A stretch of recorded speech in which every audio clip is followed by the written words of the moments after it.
Once we've installed our controller in a desired position, we can start by opening it up.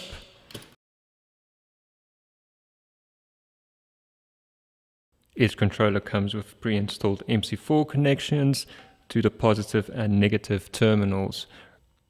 Reading from left to right, we have the P positive terminal, the P negative terminal, WVU, which will be the pump connections, TL and TH, which is the tank sensor connections for tank low and tank high, wells connection, and a COM connection.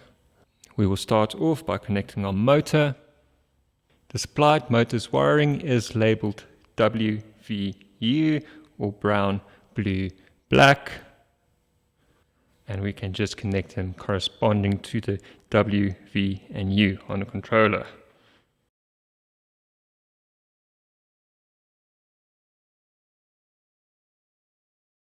Once our cable is pulled through, we can start by connecting W, or black, to W on the controller,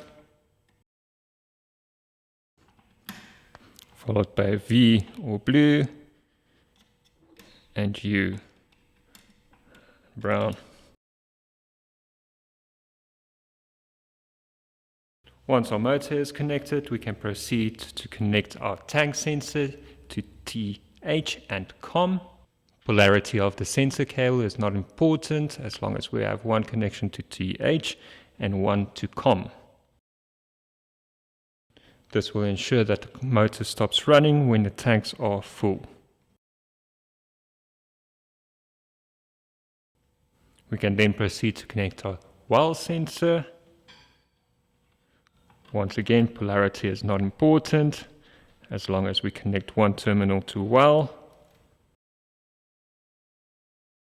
and the other terminal to COM.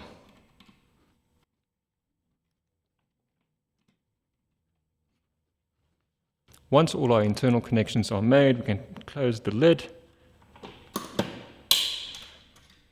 and proceed to power it up. It always is best practice to connect your negative terminal first, followed by a positive. Once all your connections are made and your pump is installed with all its sensors, you can proceed to power up the controller.